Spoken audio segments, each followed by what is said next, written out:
This is another Derana News Channel special presentation.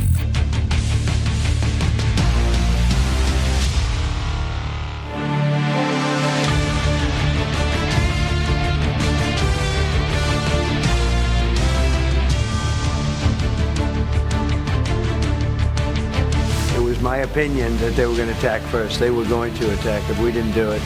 I have repeatedly warned Trump, you can start a war, but we will decide how it ends. දිගු කාලින අපි මුහුණ දිය හැකි අර්බුදත් කෙටි කාලින අපි අර්බුදය සමනය කර ගැනීම සඳහා වචන වැඩපිළිවෙලක් එක තමයි අපි මේ වැඩසටහන දියත් කරමින් තිබෙන්නේ. Good evening. The war in the Middle East. The missiles are falling in Iran, but Sri Lanka feels the blast in its economy. Our fuel, transportation, food, and the monthly family budget all gets hammered. This is no longer a foreign war, it is a war on foreign soil felt at home. Brent crude surged about $119 a barrel before easing, prompting Sri Lanka to cut down on its fuel consumption with additional holidays and QR codes.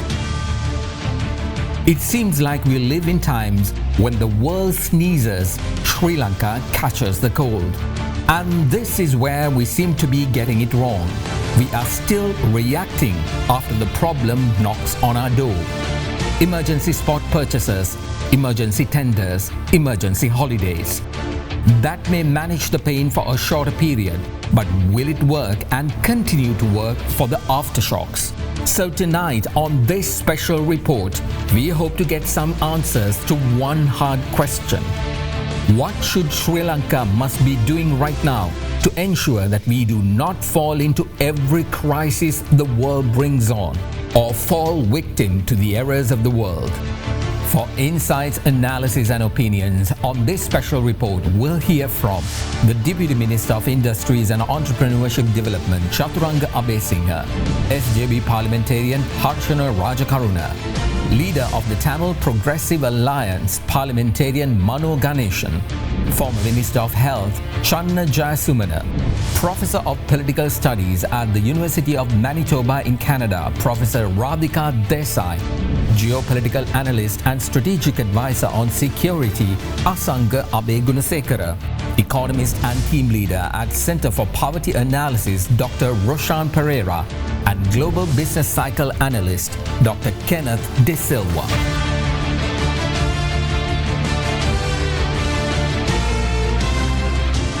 This is another Derana News Channel special report.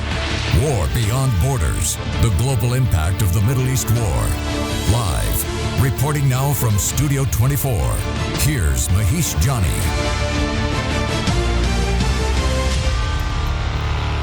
Good evening once again, and thank you for joining us as we come on the air. This war is widening fast. Israel has launched fresh strikes on Hezbollah targets in Beirut, while Iran has answered by expanding retaliation across the Gulf, hitting energy infrastructure in Saudi Arabia, Kuwait, Qatar, the UAE and Bahrain. Iranian strikes have also damaged parts of Israel's Haifa refinery complex.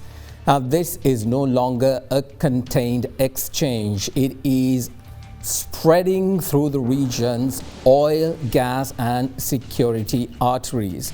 And now the map has widened again. Reuters reports that Iran has fired 2 missiles towards US-UK base at Diego Garcia in the Indian Ocean. Neither one hit, but the message is clear. The war is no longer confined to Iran, Israel and the Gulf. And in Washington, the pressure is building. Donald Trump says that the United States may be close to its objectives and could look to wind down even as more American forces move into the region. Now, in the United States, the war is drawing resistance from parts of his own base, with public support soft and fears rising that America could be pulled deeper into an economic crisis. So how's Sri Lanka's economy doing thus far? How much of an impact will it have on us? Even yesterday, the president addressed our nation's parliament and explained as to the areas that might get hammered and what kind of retaliatory efforts done by the government to ease the pain. on the public.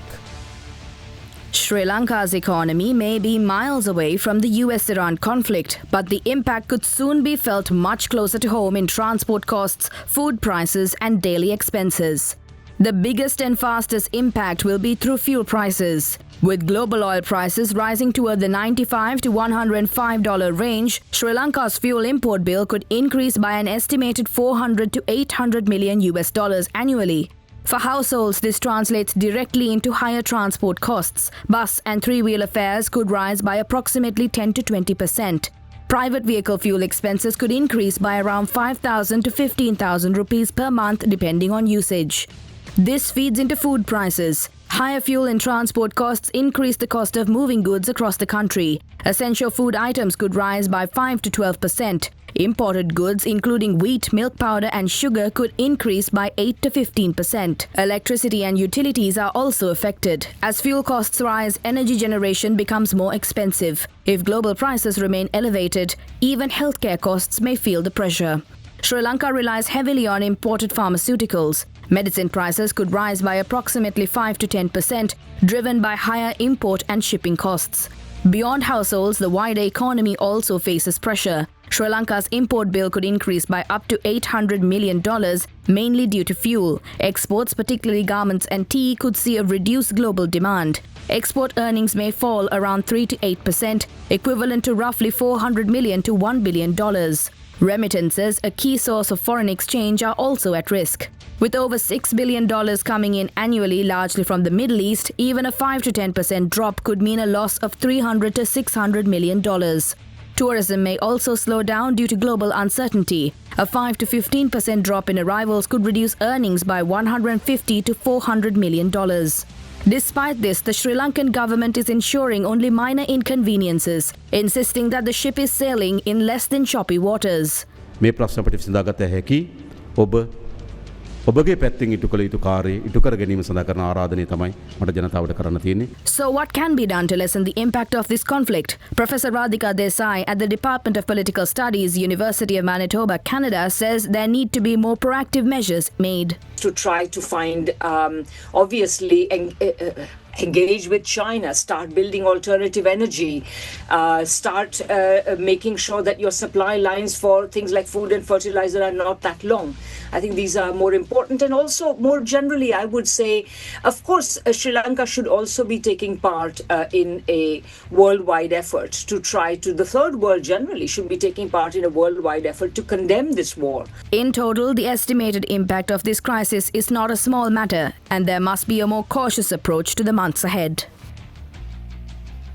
Well, what exactly is happening with regard to this war? Now, the United States, mainly President Donald Trump, he says that he's winning the war, but that is not the case. How long can America keep this going on? That is the exact billion-dollar question, I think billions of dollar question right now. The entire world is asking because they want to know how much this will impact the globe in its economy, in its trade, in its agriculture, and especially countries like Sri Lanka is getting hammered very heavily on this.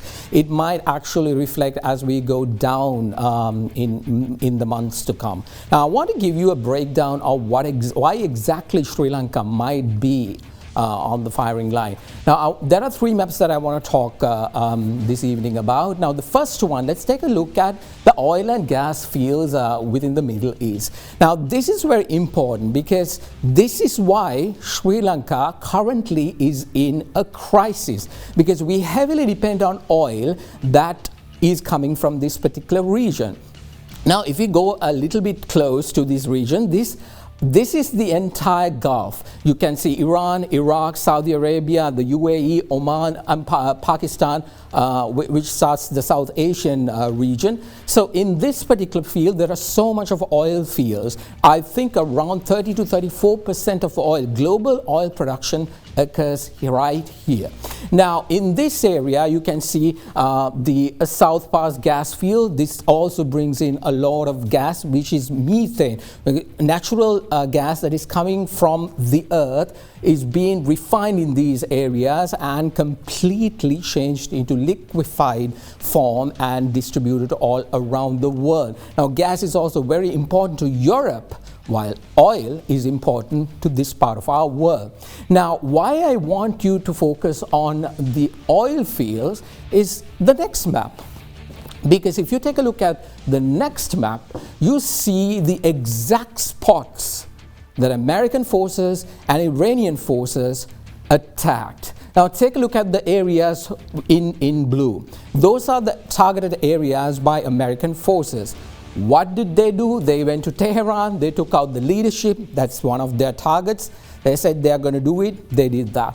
And then Isfahan is where the nuclear facility is. Now, just before we came on air, Reuters reported saying that the Natanz nuclear facility could be damaged because certain satellite pictures confirm this particular fact.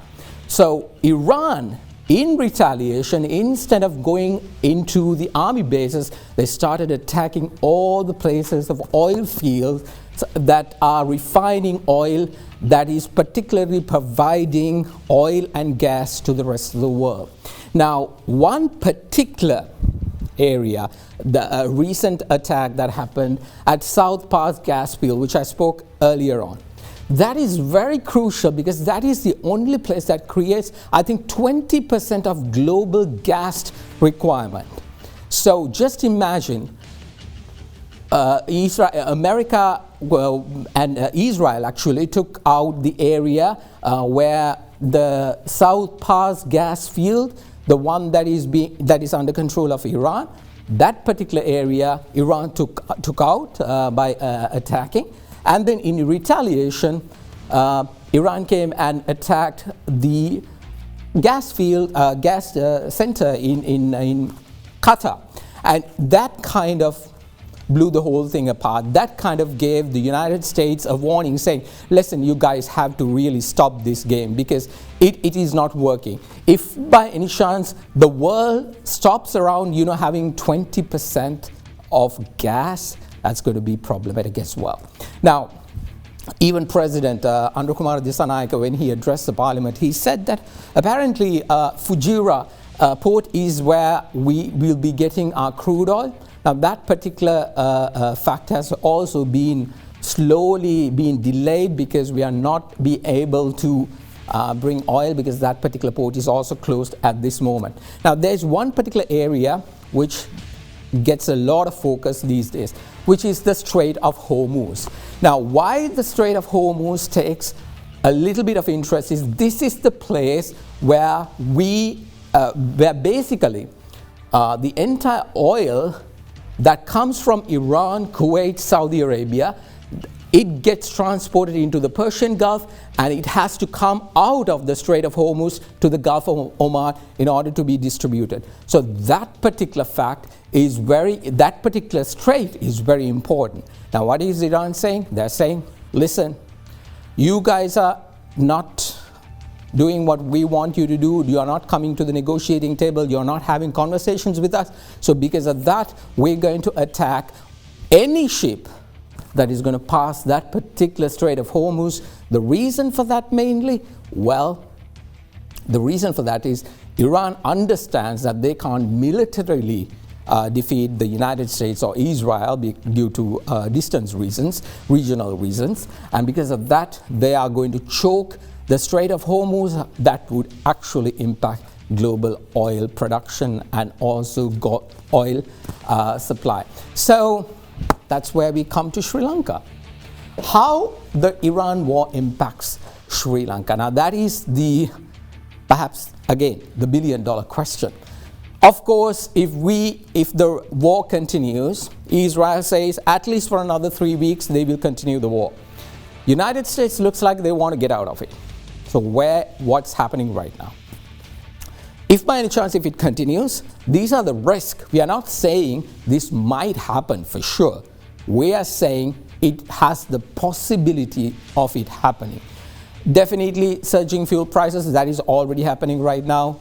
Even there are conversations during the weekend, we might see another increase in fuel prices. Of course, the supply chain disruptions that has already occurred, and it might put pressure on the rupee.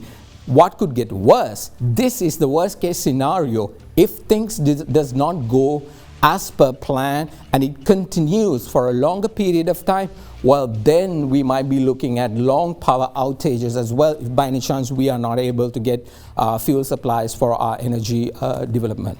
Of course, there is every single crisis, there's the opportunity. So Sri Lanka has an opportunity, like we can now attract more ships that is passing around these routes and ask them to come to our ports, Colombo Port, the Hambantota Port, and even look at developing the Trincomalee Port as a possible hub for shipping traffic that is basically passing, and also becoming a haven for Middle East businesses. Now they're looking for another place. Where can they go? We have the port city just sitting there doing nothing. This seems like a good opportunity to get just that. So let's get some numbers into this conversation. Let's get some economic numbers. That's where I meet Dr. Kenneth De Silva, Global Business Cycle Analyst. Thank you very much for being here. I really appreciate you coming on the show. So let's start with this particular question, Dr. Fuel, which is the biggest issue right now. So in that case, where are we in terms of fuel? If it is getting, like I showed, the Strait of Hormuz is getting choked up because of the simple fact that shipping is not allowed to come from that strait. So there is a dearth of oil. Sure. Sri Lanka is right directly in the firing line. So what exactly is the situation there? So Mahesh, I mean, your explanation is fantastic, and you brought us through this journey. And if you look at Sri Lanka in particular, like with any other country, there is a huge dependency on crude oil imports. Whether we like it or not, that's the way the industrialization has panned out. In Sri Lanka, if you look at over the years, despite the currency depreciation also, global imports on oil have not really reduced. So there is a huge dependency. And if you look at 2025, it's 100%, right? 100%. Our dependency is 100%. So, but what I'm trying to say is, because there was a theory, if you depreciate the rupee, the consumption will drop. But this theory shows that consumption has been pretty flat. So there is no reduction in really oil imports, but it has been roughly around the $4.2 billion mark. Now this, if you translate into a monthly, because this conflict is just about a month, we bought in about a month. 3 weeks, right? 3 weeks. It's roughly about $375 million a month that we have in terms of our crude oil imports. Now, these crude oil imports on a base case, if you take at $80 a barrel, we import about $4.6 million, $4.6 million barrels per month. And if the oil jumps to 100 and remains at 100, it's already 111. So if it remains for this month, because the average price is what they take, then Sri Lanka has to cough out another $90 to $100 million in extra import bill payments. Now that, if you take it on an annualized basis, that's about $1.2 billion in terms of our total increase in the oil bill. That luxury we don't have currently. The current account surplus is about $1.2 billion. So if that surplus technically erodes for the entire fuel bill payment. So that's your first point. The second point is the dependency on remittances. As you rightly pointed out, about 50% of our remittances comes from the Middle East. Roughly about $3 billion out of the $6 billion is from the Middle East. There again, roughly about $250 million a month, right, is at risk. So a 10% drop in that, it's another $25 million. That itself will put our overall debt servicing capacity in a stressful condition. And this is the point, because we have to start making debt servicing payments from 2026 and 27. We have been making about $3 billion. I want that to will go be a difficulty. in for the investment. Now, apparently, this is where the opportunity lies, or does it lie, or does it not lie? Actually, if you look at this is a snapshot. This screen shows a snapshot of our external balance sheet of the country. If we can get a closer shot of this, I think it's very important to focus on the numbers. Apparently, we have direct investment around 1,589. Is it million? Billion. Billion. So it's million, but it's 1.5 billion.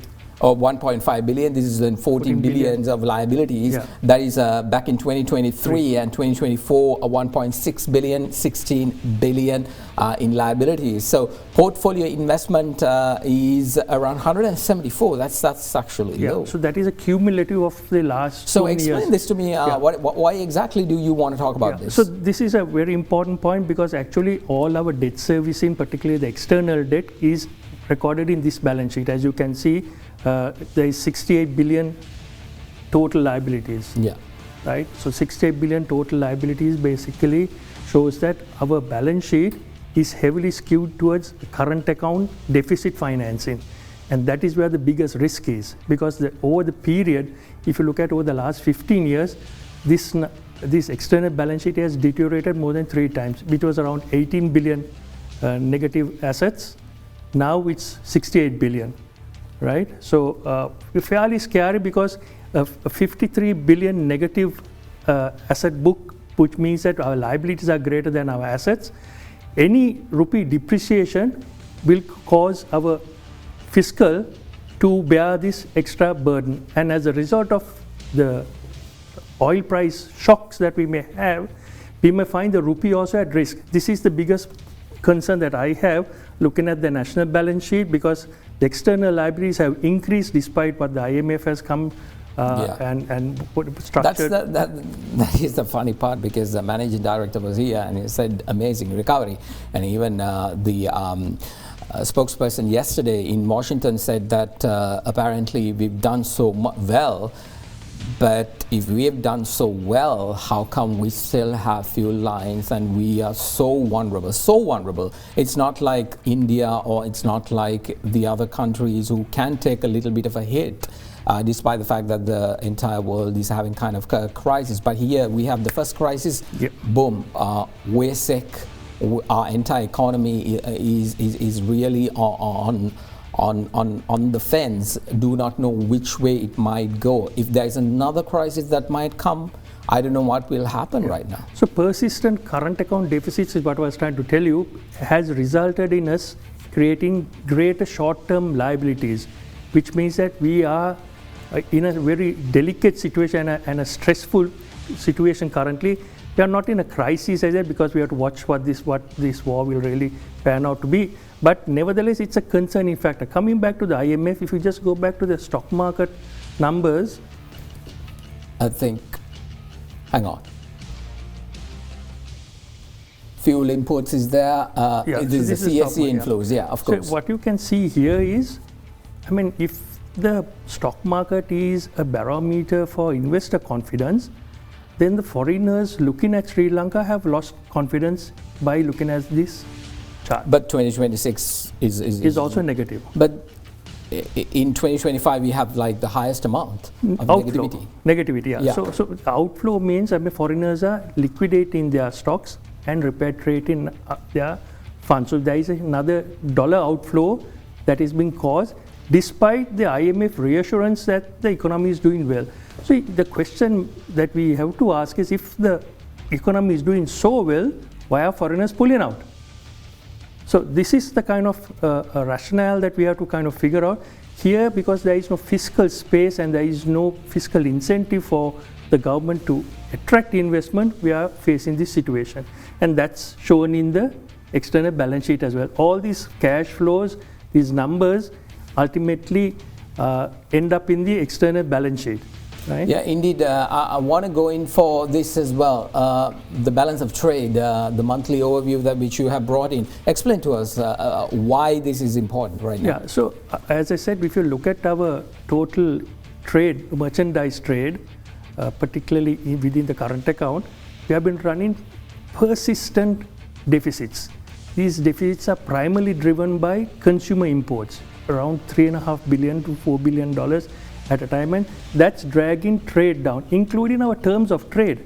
Our terms of trade have deteriorated, which means that for each dollar we earn, we have to incur multiple costs in terms of our imports. So that dollar earnings is not enough for covering our imports, and therefore we result in a huge current account deficit right throughout. Now here also, if you look at, despite all the measures, despite all the rupee weakness, right, our trade account continues to be in deficit over the last period from 2025 February to Jan 2026.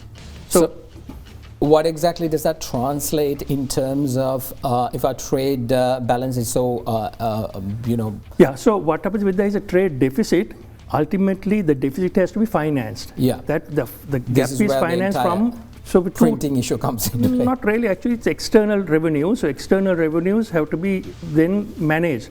So how we manage our external trade gap is by looking at tourism inflows. And that is also going to get impacted to a certain extent. To a certain extent, because many of the European tourists who transit and coming to Colombo because of their accessibility is through Dubai and the Middle East will be impacted. So we are hoping that the impact is not that significant. Very quickly, Doctor, because we have to take a short break. In terms of opportunities, if by any chance I just spoke about the shipping lanes, very quickly, 30 seconds, yeah. Opportunities, what exactly? Clearly a big winner would have been Hambantota port, but we don't own the port, sadly. So it's a missed opportunity for us. Even though there is an opportunity, it's not in our hands. It's in China Merchant Port's hands because they own 70% of the revenue generating assets. We don't own it. So the decision making is not with the government of Sri Lanka, it's with China. Indeed, we will continue the conversation after this break. We're going to take a short break. When we come back, we'll speak to the Deputy Minister of Industries and Entrepreneurship Development, Chaturanga Abesinghe, who will be in the studios with regard to talk about what the government's response from this crisis is. Yesterday also, if by any chance you heard what the President was telling the Parliament, everything is under control was the baseline of his message. Let's take a short break. We'll be right back.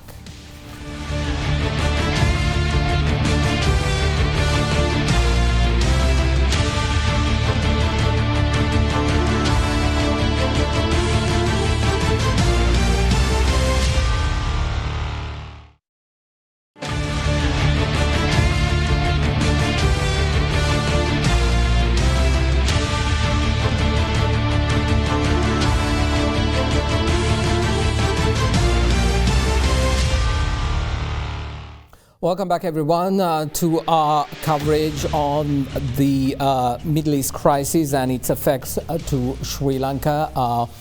War beyond borders. Apparently, this particular war is not just curtailed to the Middle East region. It keeps trickling down into various parts of our world, and Sri Lanka is also one of those countries that is getting hit by that as well. Joining me right now is the Deputy Minister of Industries and Entrepreneurship Development, Chaturanga Abesinghe, in order to talk about the government's response and what exactly is the plan. As we move on, welcome to the program. Thank you for being here. Every time you come on, there is a crisis. Last time when I spoke to you... Maybe you invite me and... let me start off asking you, yesterday we saw the President speaking to our Parliament and basically explaining what the government is doing, which is actually commendable because to keep the public known exactly what's happening and what the government is doing. Now, one of the things that the President said was that the fuel situation is being managed.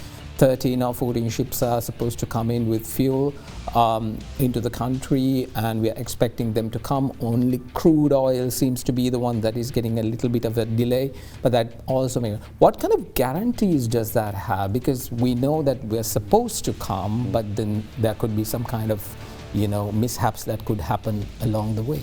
Yeah, actually, I think the ones that are guaranteed to confirmed up to May are very much certain, because these ships, some of the, mostly we are now getting, other than the 2 crude oil ships, are refined oil, refined gases. So these are shipped out of India or Singapore, or basically the gas is coming from US itself.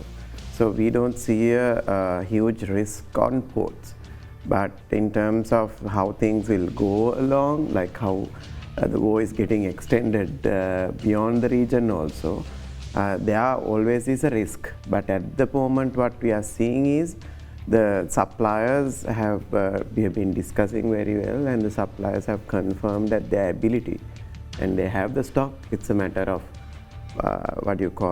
carrying it to Sri Lanka. And none of these ships are planned through the Strait of Hormuz. In terms of something goes wrong, what's the backup plan? So I mean, in this situation, there is no backup plans for fuel requirements. So basically what we are doing now is energy preservation. So we have backup plans for essentials. So basically to ensure that we run the electricity, we run the health service, we run the transportation. So those 3 areas will be, we will be anyway having a 1.5 months, like 6 weeks of stock as a backup. So at any given point, even there's like a... Is that in-house right now, or are you planning? No, it's in-house. Even now it's there. Even now it's there. So as we plan the total demand for the month, is including that buffer stock. So buffer stock for hospitals, buffer stock for energy, and buffer stock for transportation. In terms of costs, public transportation, we made a saving in 2025 with regard to, from I think around $1 billion, I believe. On the fiscal? Yes. The reserves. Yeah. But now does it seem to be depleting, and because certain other areas that we are banking on, like tourism, remittances, which contributed a lot to the reserves going up, seems to be getting a little bit of hammered there, and it might continue to get hammered for at least a good 6, 7, 8 months. President spoke a little bit on how they want to mitigate this. Discussions are currently underway. What exactly, I think this is right in your ministry's purview, investments per se that we were hoping to bring into the country. A little bit of instability. What exactly is the situation? So Mahesh, there are 2 reserves that we want to manage, right? So Sri Lanka has been vulnerable in 2 angles. One is the fiscal deficit reserve in the treasury, and then the external reserve that we are monitoring. So currently our external reserve is about $7.2 billion, and we are expecting 2 tranches from IMF which can cross over to 8 billion. So 8 billion is a very safe... even after this crisis? Yes. So currently we have 7.2. So this crisis will not deplete a lot.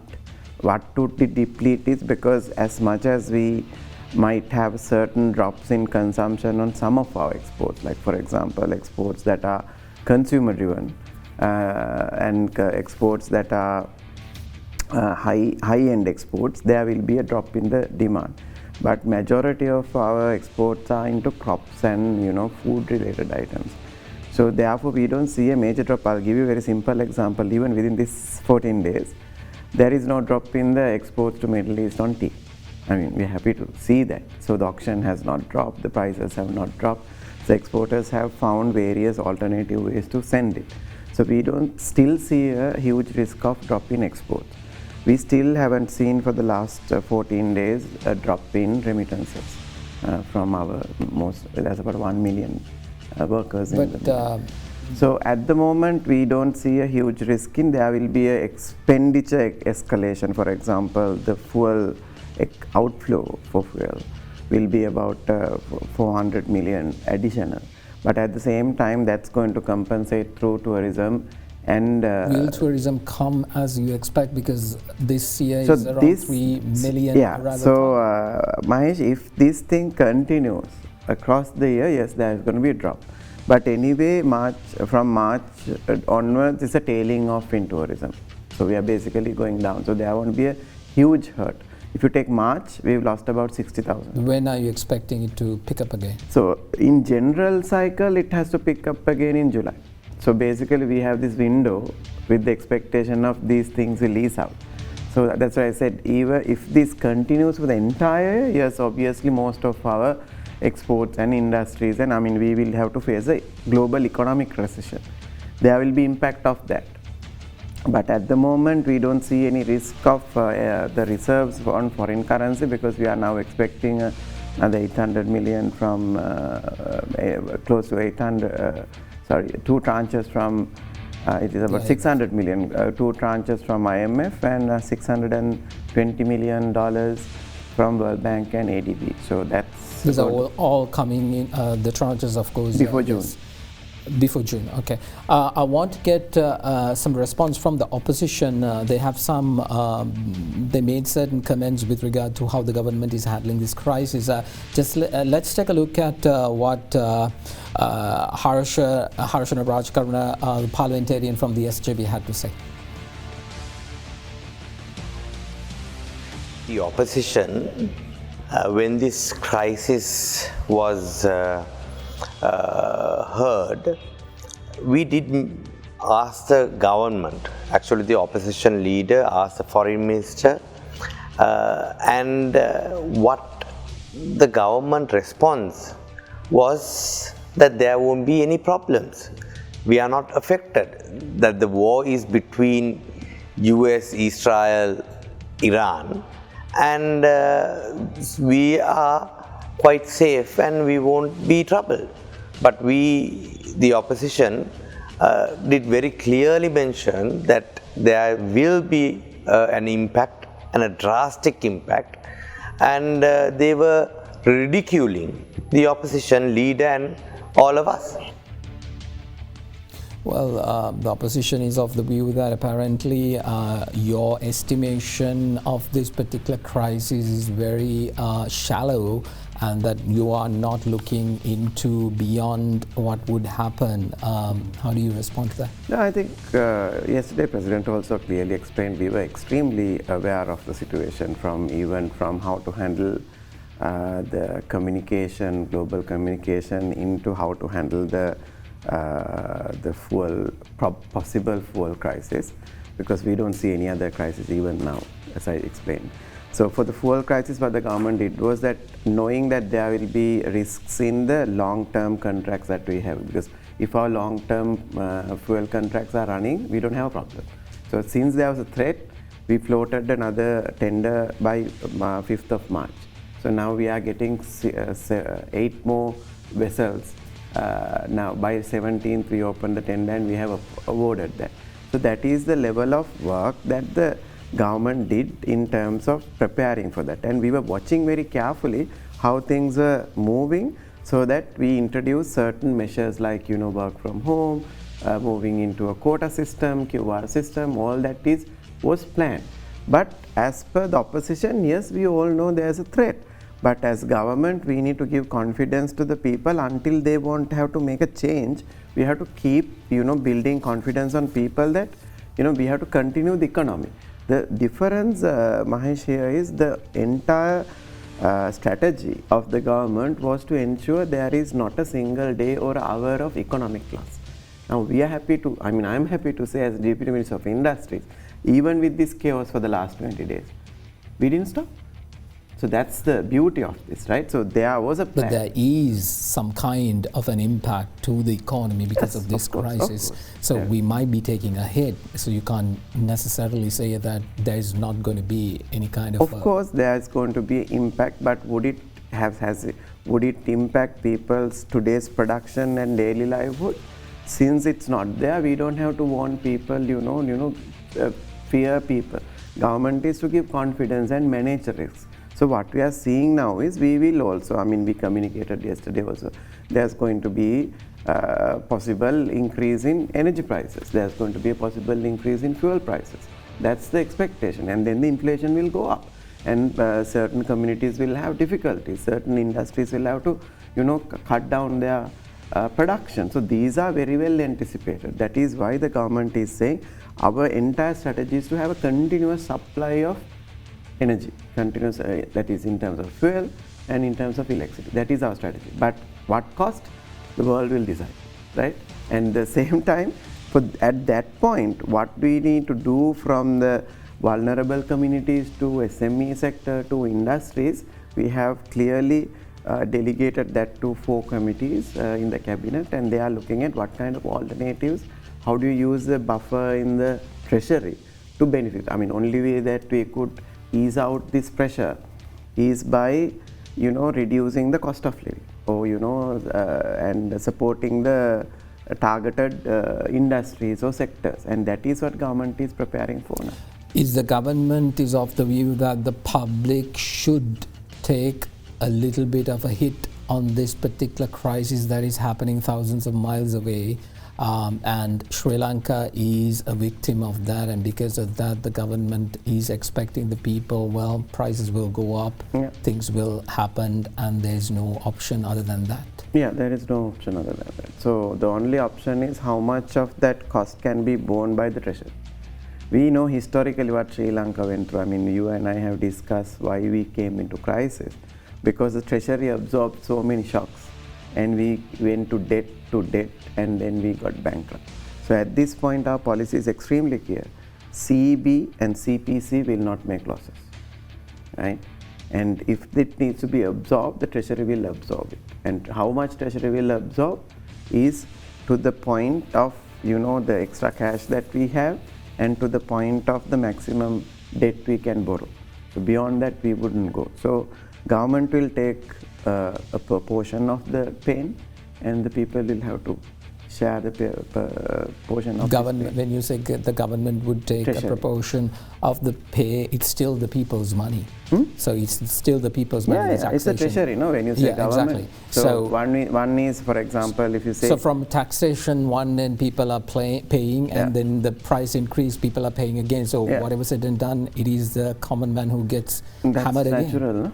That's natural in economics. So that is exactly what we used to hear from other administrations. So when they said that there's a crisis, well, we can't do anything about it. Now, I'm going back to what the opposition was saying right now. They were reflecting to the fact that you all were not prepared. What kind of preparations, if they can tell us, we would love to hear. Let's focus on the fact that we knew that the shippings, the United States naval shippings were moving towards the Middle East region somewhere around latter part of December and early January. We knew how Venezuela basically went down, and then we saw how Donald Trump was pushing towards the Middle East, and the rhetoric towards the Middle East was there was a strike imminent. A lot of security forecasters, regional security forecasters, were saying that this was going to happen. So in a scenario like that, did the government wake up then, or did the government wake up after the first strike on 28th of February?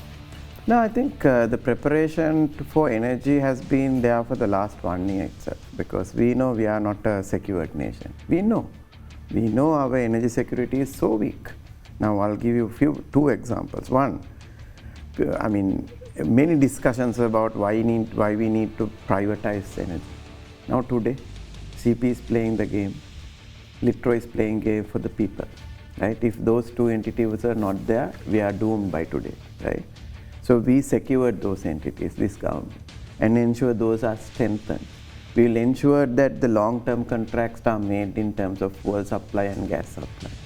We have been negotiating with various countries in terms of getting G2G, government-to-government energy contracts, because we know energy is our most critical insecurity. And that is why the government has been negotiating all this, and that is why whatever we are getting today are through those discussions. We were not allowed to discuss with Russia, so we had to wait till 11th of March to do that. We've been discussing with UAE, we've been discussing with Saudi. Why were we not allowed to talk with Russia? Because we are still a sovereign nation. No, sir, I mean not allowed in the sense Russia already have a trade embargo. So they not only us, they can't deal with any country. So the entire globe. India did. India did after 11th.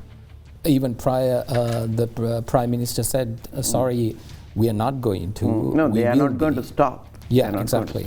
So then Trump said, can you not? And they had a trade deal. After that, only India came to an agreement, okay, we'll stop for the moment. But the Indian foreign minister has been very vocal, saying, I'm sorry, what you and Russia has, basically the United States and Russia, what they have is not our problem. So they dealt with Russia directly. Why can't Sri Lanka take a stand? I think Sri Lanka will take calculated risks, don't you? I mean, you can't push for that, right? So we will go with how the entire world is going. And we are not a extreme, super powerful nation that can, negotiate and bargain at our own will. But we have clearly taken our sovereign call and being strong. Today, if you see, entire world is talking about Sri Lanka today morning, because of the statement the president made yesterday, that how we were able to... Were they talking about the fuel queues? No. Were they talking about that Sri Lanka has to basically have a additional holiday just to rationalize its No, fuel? it's not only Sri Lanka. Every country is going through that. Every country has hiked the prices. Even Australian Prime Minister. Hiking the price is right, but basically going back into 2022 mode. We are not going back into the entire world is the going fuel back. queues is one Fuel of them. queues those days because we were bankrupt. It's not because there was no fuel shortage.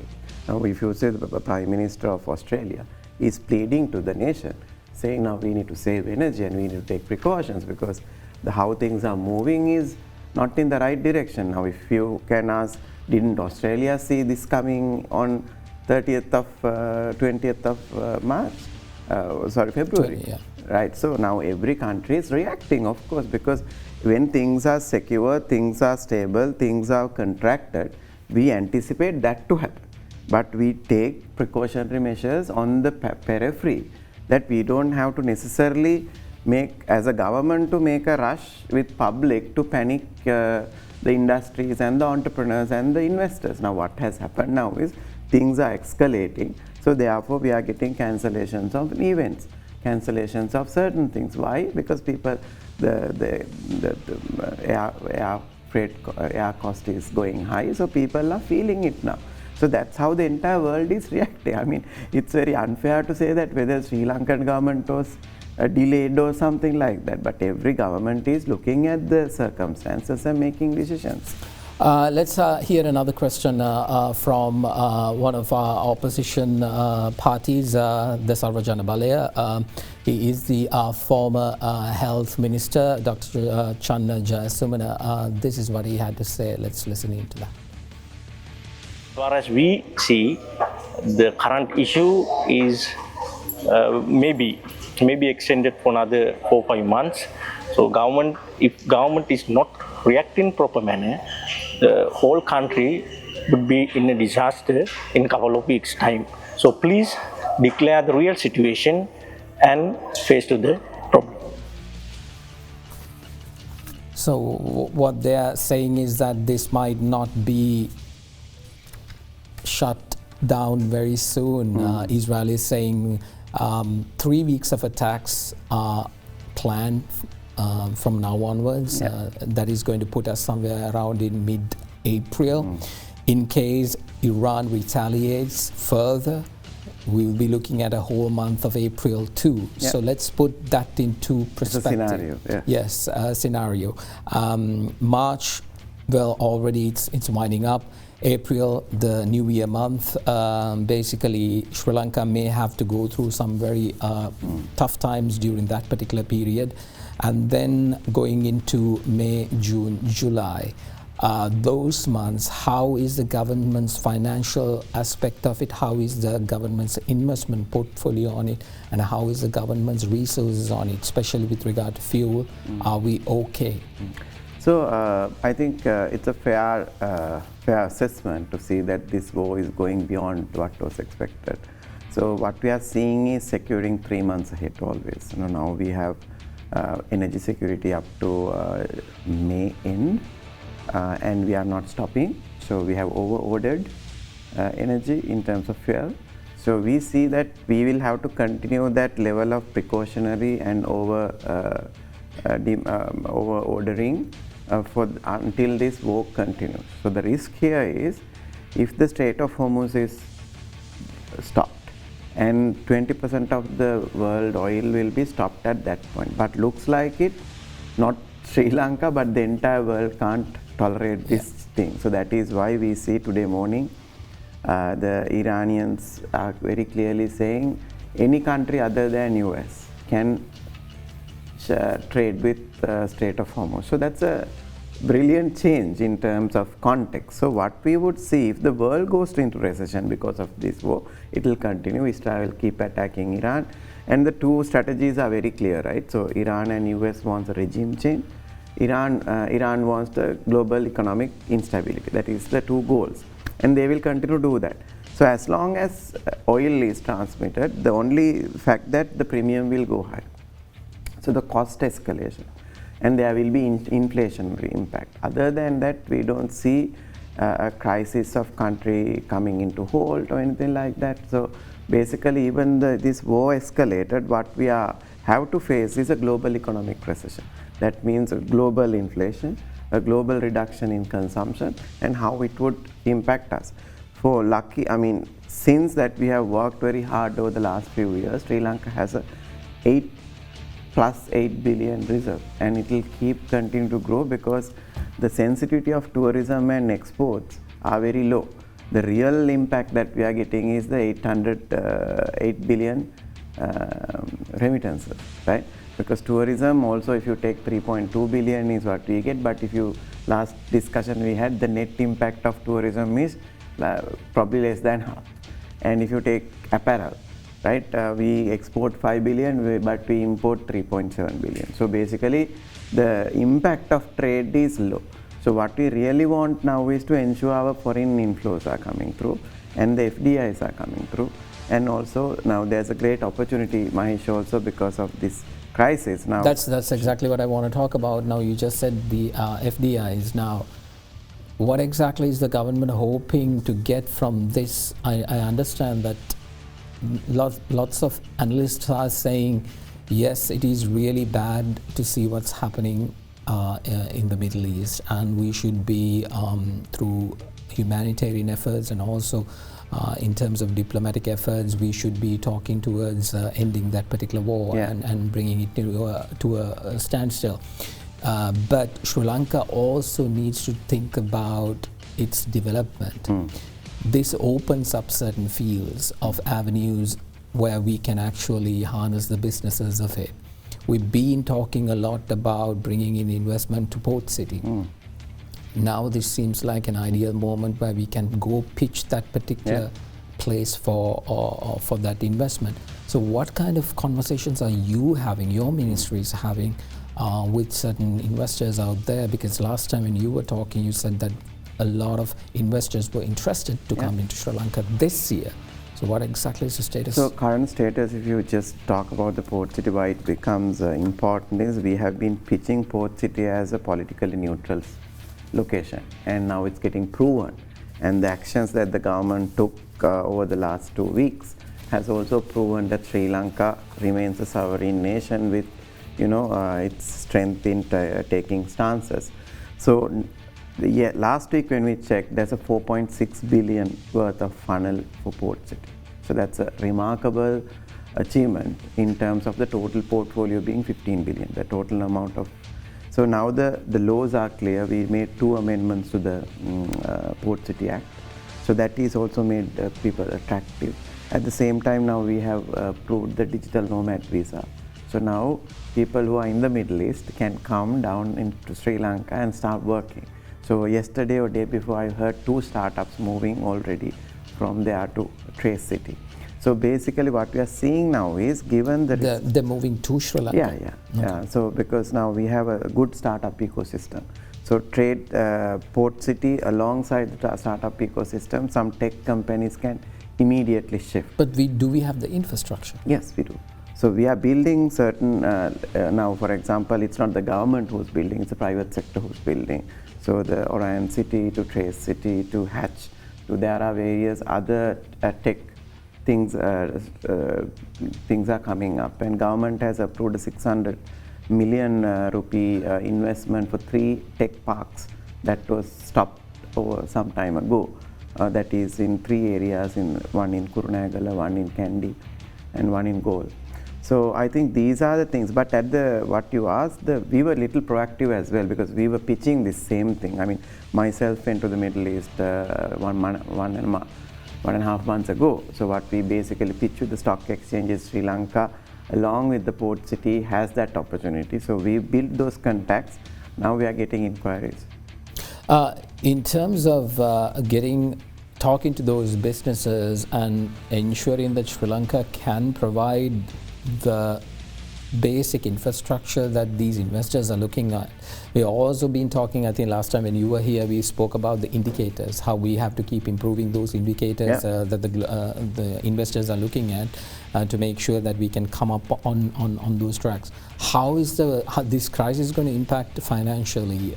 We have to accept that the economy will get hit to a certain extent. Now you may explain how the government is trying to manage that in a situation where you can't, and it becomes dire, and it goes into areas that we have to dip into our reserves, we have to dip into our areas of savings, and that would actually put us again back in those indicators going down on that line.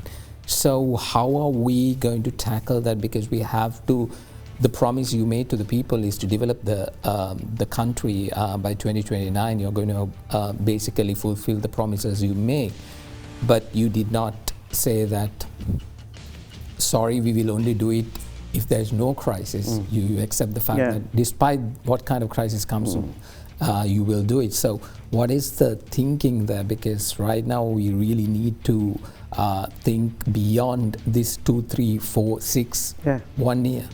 So I think, Mahesh, there's not going to be a change in the trajectory and the strategy, right? So the world will pose various Is the government not changing its strategy at all? No, yeah, we don't have to, because we have to do the basics, what we've been doing, in a probably more aggressive way. But beyond that, what we see is that until Sri Lanka gets its base changes, policies right in terms of transportation, in terms of legal structure, in terms of ease of doing businesses, in terms of digital transformation, I think that is what these 5 years are going to take us to. And to ensure that our export momentum and ensure that our investments are coming through as per the plan, that's the government's intention, and we would try hard and make tactical changes to ensure that we hit the targets. Now we also have a rule book to carry on, because the reserves has to be at a particular level, the income has to be at a particular level, fiscal deficit has to be at a particular level. So those are the 3 or 4 variables that we will manage.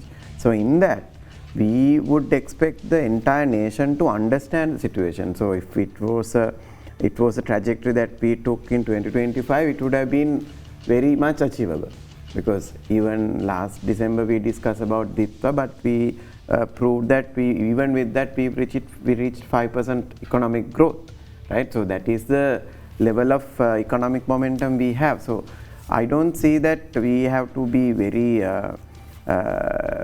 careful in how we do things, because we still have planned for the fundamentals.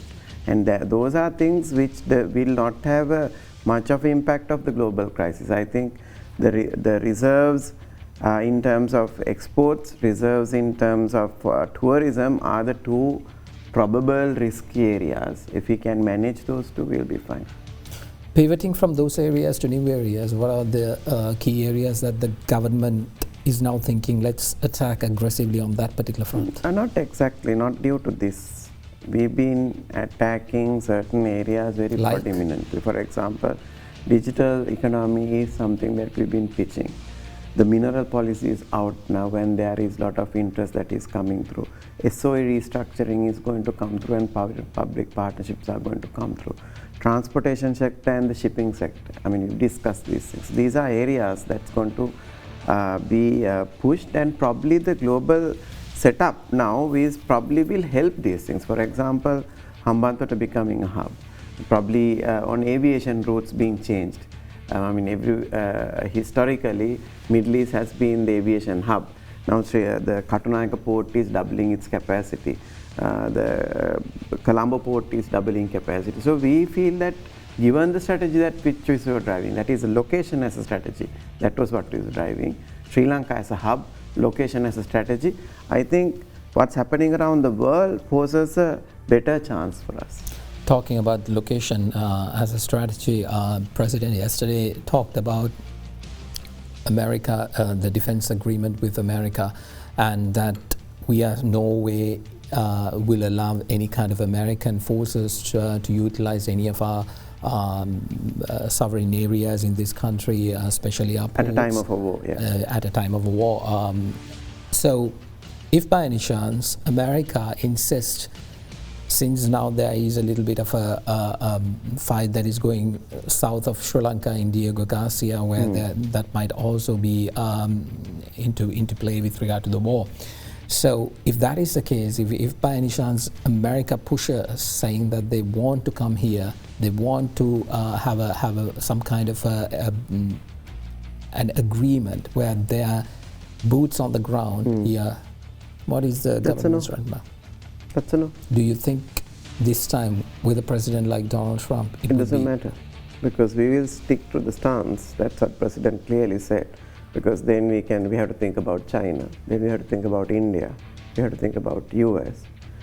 We are building a sovereign nation. That's our mandate. That's what people has given us. And also we will stick to it, whether it's how hard it is, how difficult it is. We will ensure that we will have strength in our energy security, economic security, food security, health security, which was destroyed over past 40 years, destroyed. And it is up to us to build that alongside being a sovereign nation, being truthful, doing the right thing, saying the right thing, and acting in a right way. I think Sri Lanka, as a government, we will do that. So basically, we would not give up or give in to any influence that will cost our neutral status of the world. With regard to America, are there any kind of conversations occurring diplomatically with America, asking that Sri Lanka is being hammered because of this war, and there are areas which we would like to trade, like especially buying oil from Russia and continuously do that, or whether there is a little bit of a trade into areas that the United States might not be happy that we might be trading. So those kinds of areas, are we conversing with them and asking them? Yeah, I think our conversation with US has been very strong, and that is why we are able to manage this situation as well, Jonathan. We can't deny this. I don't think as Sri Lankans we should deny it. The way that we handle this 20 days is an outcome of how we handled India, China, US over the last 1 year. So we have to give that due credit also. And we have been negotiating with US for a trade things because of the tariffs that was there, and that negotiation is continuing, and we are probably at the verge of coming into a formal bilateral consensus, right? So, and that is also a reason, like we see that our gas is now imported.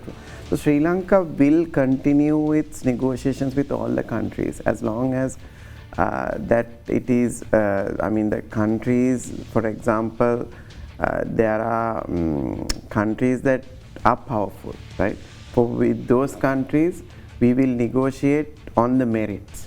And we are mostly now looking at multilateral agreements. Multilateral agreements will help country like Sri Lanka to become great. That's why we are changing the tariff policy. That's why we are looking at RCEP as an agreement. So we will have 16 countries supporting us. We might have to look at BRICS also. So Sri Lanka will go on its merits, and our strategy is what our interest is. Finally, before we wrap this up, I want to get some reactions from the leader of the Tamil Progressive Alliance, SJP parliamentarian Mano Ganeshan. This is what he mentioned with regard to the government's position in this Middle East conflict. Our opposition parliamentarians, as well as former parliamentarians outside government, have come out with the facts. Yesterday, when I raised the issue, some issue in the parliament, while President was speaking, President said, President recognized the opposition outside parliament too.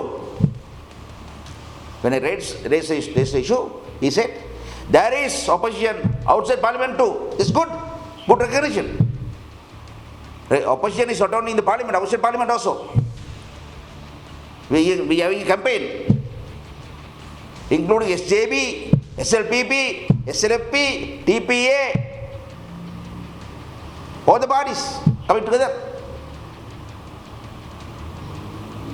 No matter who raises the issue, but what matters is the issue, the data, the facts. Let the government answer. Basically, what he's saying is that when the opposition tells something to the government is not willing to listen. They just make a mockery of everything and not take anything into consideration. Why is that? I don't see it in such a way. I mean, we hear the opposition, but the problem is it's exaggerated. That's the problem. So there are facts, there's data, I mean, as he correctly said, if you really look at the data and the facts, and there is nothing to cry about. I mean, even they were at this point of time, some of the actions are probably similar that what we have to take as a nation. And I'm really grateful to ex-parliamentarian Mr. Ali Sabri, who has commended what has taken place on a diplomatic. So you need to give the merit also. When you say the negativity also, you don't listen. I mean, that's the truth, right? So you have to be able to bold enough to say, last year we have achieved a very strong economic trajectory. However, there are challenges like that. Why don't we look at this? That's a tone. So there is also a problem with the tone with the opposition also, and the things that they will bring. When there is so many things that are happening in the direction of what people from Maragale is expecting, legal reforms to digital reforms to economic reforms, you don't see any of that. And then you go and say, tomorrow the country will collapse. 3 months the country will collapse. What is the level of confidence journey that's going to bring? You are asking me, how do I bring investors? And our opposition is going to say, government is to collapse in 2 months. Government is collapsed by April. Right? Harin Fernando yesterday went on air and said, he feels his boss, Ranil Wickramasinghe, is lucky that he was not part of the COVID situation, and now he is not part of this situation also because of the calamity. I mean, this is the level of opposition we are having. So obviously they can make informative discussions with that. We have very good parliamentary committees that we debate. Me and Harsha sits on the finance committee, and we have a very factual debate. But what's happening with the different channels and videos and voice cuts is creating chaos also, right? That is what we are not happy with. Very quickly, I think we only have around 40 seconds.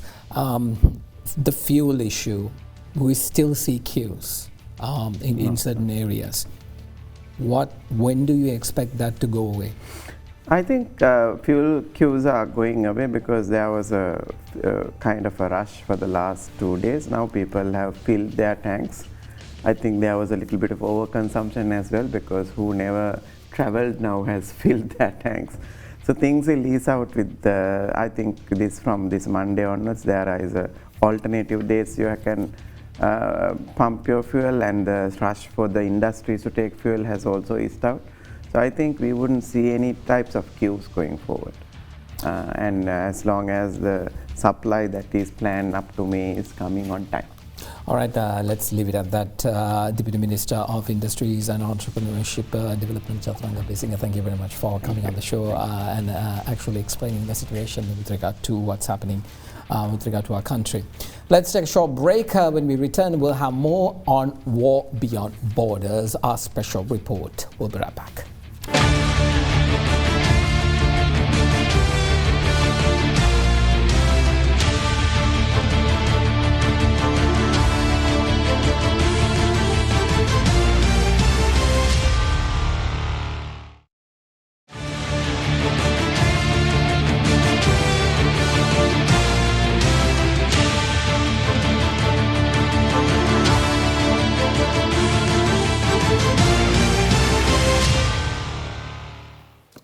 Welcome back, everyone. Once again, the War Beyond Borders, our special report. We're conversing about what's exactly happening in the Middle East, and then how it's trickling down into this part of our country, what kind of issues that we might be facing, and more importantly, what kind of steps we need to take in order to protect many communities within this country. We need to understand, like we were speaking with the Deputy Minister earlier on, Sri Lanka has been vulnerable since 2022. So we had Ditwa in 2025, and now we're talking about a Middle East conflict in 2026, the beginning of 2026. How exactly will this trickle down into our economy? Now, one thing we have to keep in mind is we can't wait the world to fix itself in order to fix ourselves afterwards. We have to ensure that we grow with the world despite whatever the crisis that happens around us. There is a high possibility that after the Middle East, America might be looking at the Taiwan Strait and then towards China. It looks like that is their main goal. To discuss in this particular segment, joining me now is geopolitical analyst and strategic advisor on security, author, Senior Fellow and Executive Director for South Asia Foreign Foresight Network at Millennium Project, Washington, D.C. Asanka Bigunisekar, welcome to the program. Thank you for being here. Appreciate it. And also is economist and team leader at Center for Poverty Analysis, Dr. Roshan Pereira. Welcome to the program. Thank you for being here. And of course, again joining us is Dr. Kenneth Disselwa, Global Business Cycle Analyst. So let me start off with you, Asanga, with regard to what's happening with Trump. Now, yesterday, a little bit of a tone change saying that, okay, we have achieved what we want to achieve with Iran. We might be looking at pulling back very soon, and that was kind of good news to the rest of the world, not because of anything else. It's because everybody is looking at when will this conflict end, because it is impacting the global trade, global entire business cycles around this world. So what do you think is the end game for the United States? It's not a clear victory at all. Yeah, thank you for having me. So I think for him to say that, that means Iran's strategy, which is for the last 3 weeks, has been somewhat successful. What I mean by the successful is, first, what they had was a horizontal escalation strategy, which is to have multiple geographies involved and to attack multiple geographies. That's what happened.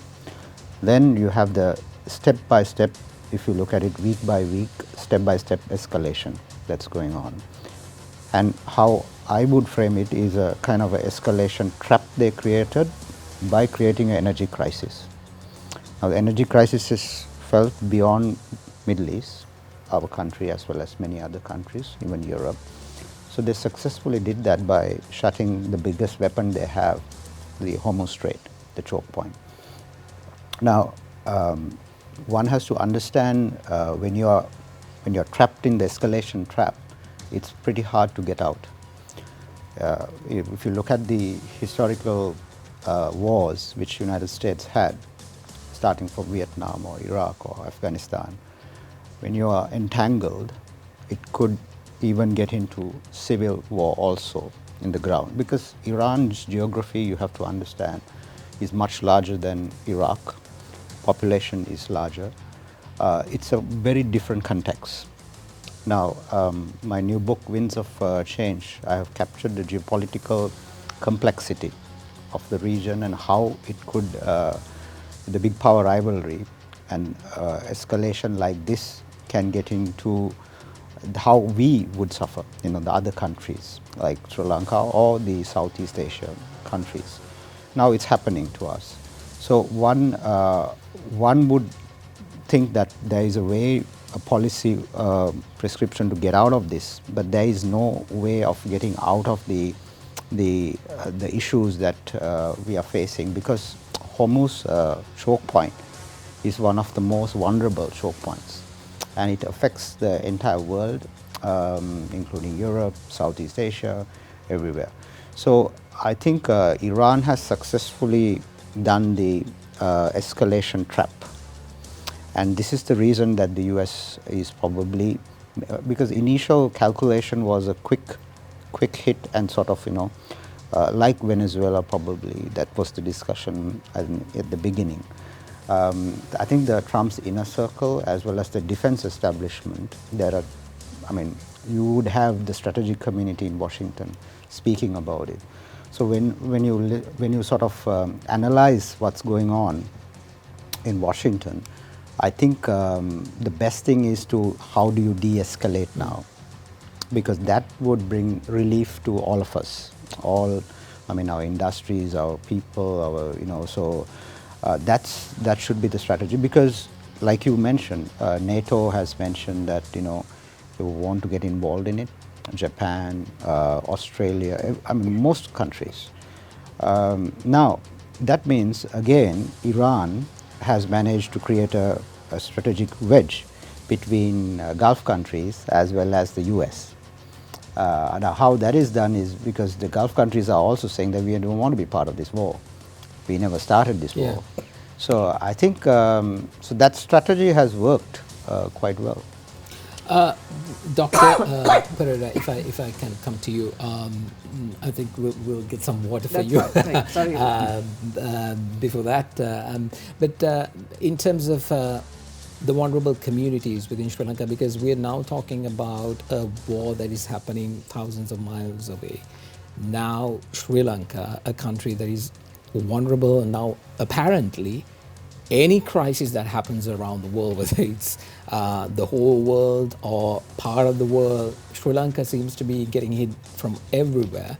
So what are the communities that we have to be talking about right now? If you were listening prior to this particular segment, the deputy minister was saying, well, we've thought about everything, we know exactly what to do, and the government is saying that nothing much will happen within this country and it will continue. But it is a little bit hard to believe that particular fact because history says otherwise. Yeah, so thank you for having me on this program. I think you've got to break it down and see what are the impacts that this Middle Eastern crisis or conflict is really having on Sri Lanka. And it's basically having an impact on 4 fronts. Of course, there are other impacts, direct impacts. So one is, of course, obviously the fuel crisis and the fuel, on oil prices. Secondly, on remittance inflows. We still haven't seen the impacts, but obviously going forward, there might be implications on exports, and finally tourism. And now if you look at each of those, if you look at inflation, basically fuel costs impact on many fronts. So the transport costs go up, electricity prices, food prices, because obviously the food is transported. So that there will be a pass-through effect of when fuel prices go up into these different other prices as well. Fortunately for Sri Lanka, post-crisis we took very stringent policy measures. We brought down inflation from very high levels to, it was almost it was negative actually. So fortunately for now, we seem to have a little bit of a leeway before the central bank may need to have to act in terms of taking action if inflation goes up. But on the ground, yes, prices will start rising. The thing is that we mustn't make the mistakes that we made previously, where we tried to cushion all this by not having cross-reflective prices. So on the fuel side, on electricity pricing, that pass-through must happen in the sense that when global prices increase, that pass-through must happen. And fortunately now, because we have this automatic pricing formula, which we didn't have before and we never did that, we racked up, the CEB and CPC always used to make these massive losses, which ultimately became a huge burden to the treasury and finally to the taxpayer. So that pass-through must happen. But at the same time, because I don't think all of us need to be subsidized for the fuel that we consume, for the electricity we consume. But as the question you had was, how do you protect the most vulnerable communities? And I think that's where there needs to be greater emphasis in terms of the social protection network. We have the ASWASMA program, But at the moment, the assessment program is the traditional, the general assessment program that is going on. So I think there has to be a much bigger emphasis in terms of seeing who are the vulnerable communities and protecting them or giving them some extra assistance at this time to protect against these cost pressures and all the other pressures. Because the second thing is the remittances. So far we are seeing the remittances, or we don't know, the data is not out yet on whether there has been a slowdown in remittances. But what you need to understand is a lot of the households, this is one of their safety nets actually, because most households have someone overseas who sends back some remittance, which is kind of a cushion that protects many households from actually going down into poverty. So that remittance flow has to continue, and if that doesn't happen, again you're going to see the impact on these households. And finally, of course, on tourism, I mean exports is also there, but tourism, you have a lot of long tail, like a lot of people survive on this tourism, you know, the supply chains.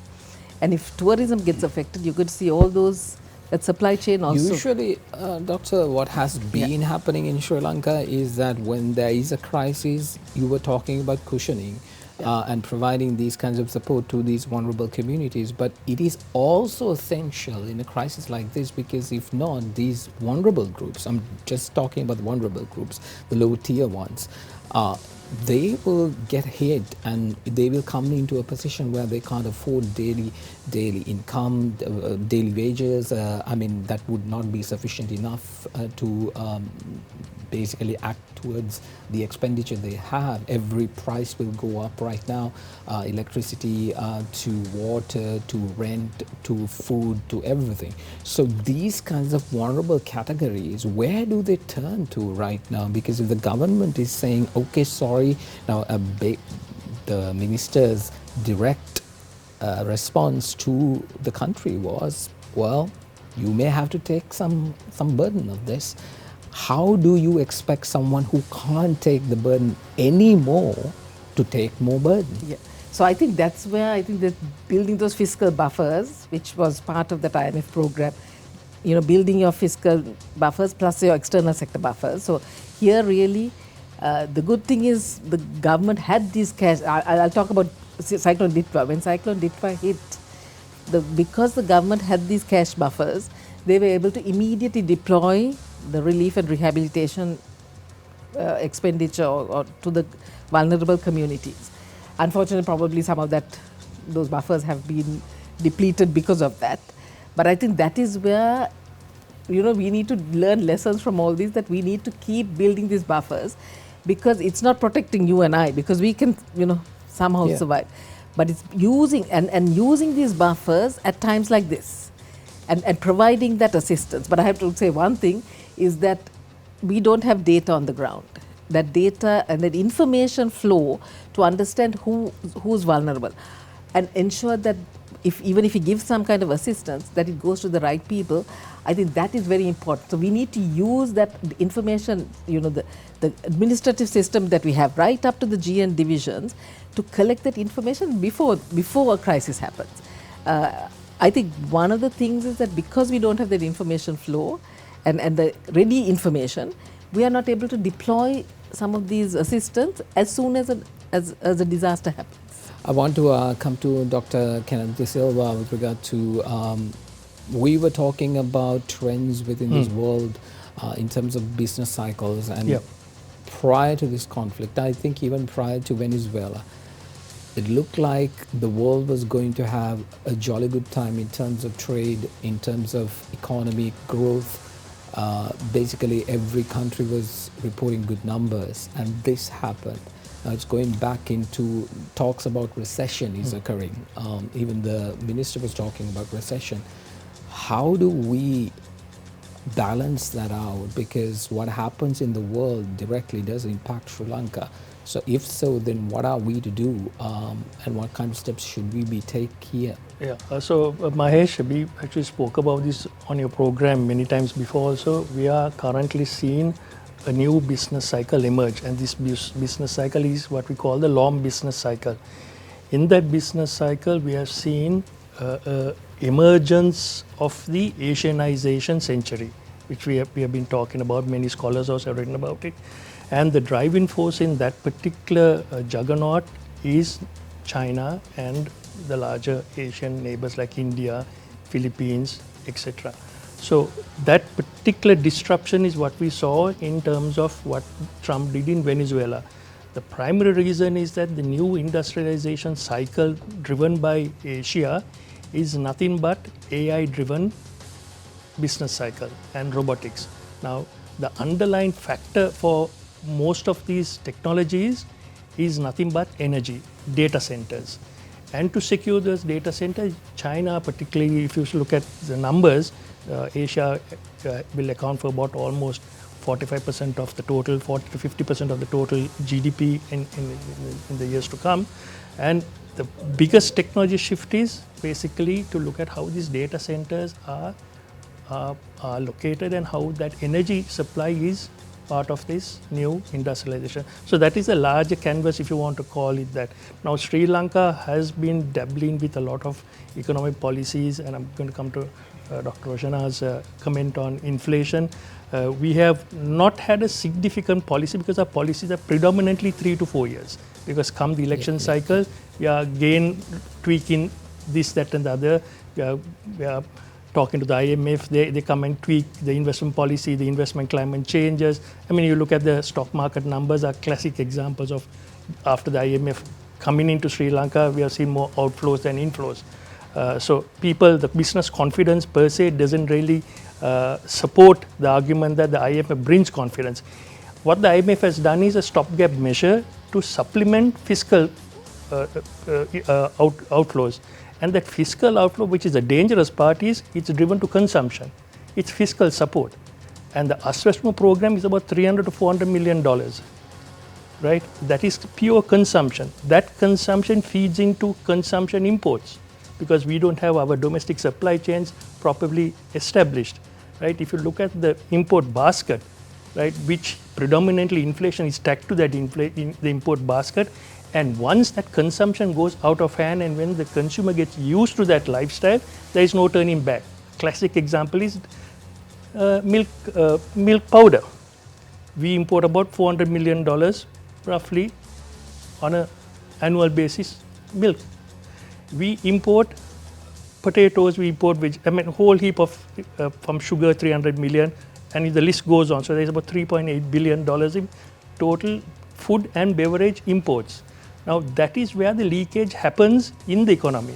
Once that leakage happens, the trade deficit is funded by the private transfers and remittances, which Roshana said dependency is there because many of these people to sustain their livelihoods have to go out because the revenues are not sufficient enough, right? There is no way you can supplement because once the depreciation hits, right, because part of the IMF conditionality is let the rupee free float.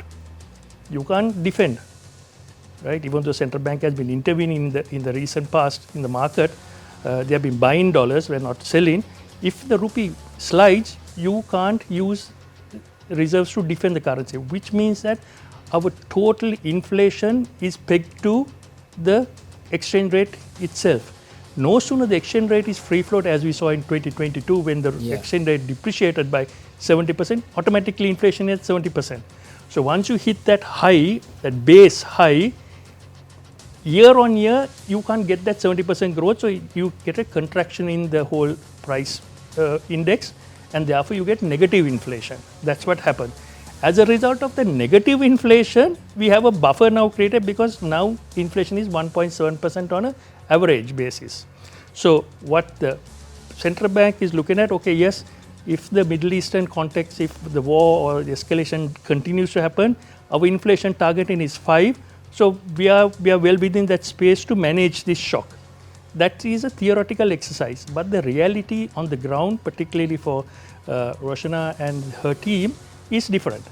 Because once consumption is hammered, the government has to step in whichever way to subsidize it, whether it's Ceylon Petroleum, through we are passing on the price to the consumer, that is great, but it's the same left pocket, right pocket scenario.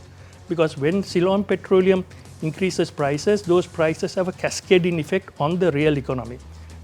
So what happens is the real economy shock is what's important because prices then have to be readjusted. Now the prices, once they are readjusted, there is a stickiness in the price. It never comes down. It only goes up. But revenues, individual, you and I and everyone else's revenues don't rise as fast as prices rise. That's the gap we have to worry about.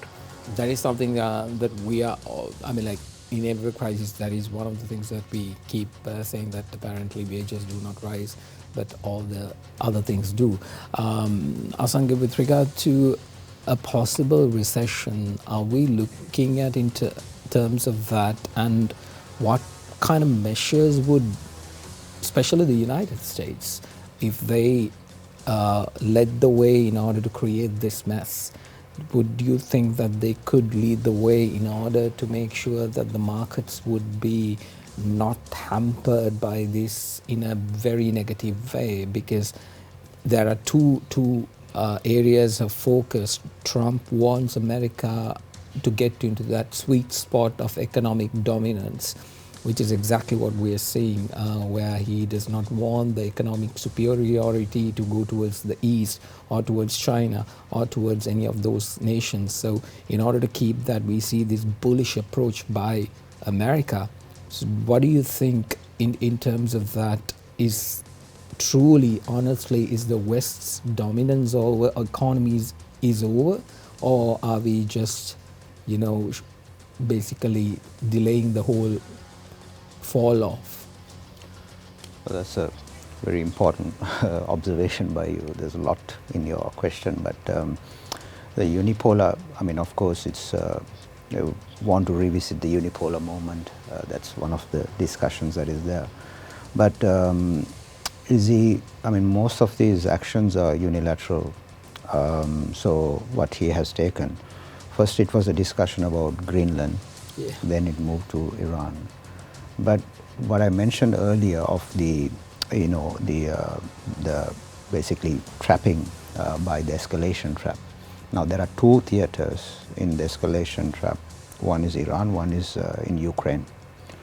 But there's another theater that we are not discussing, that is Taiwan. So that is to come.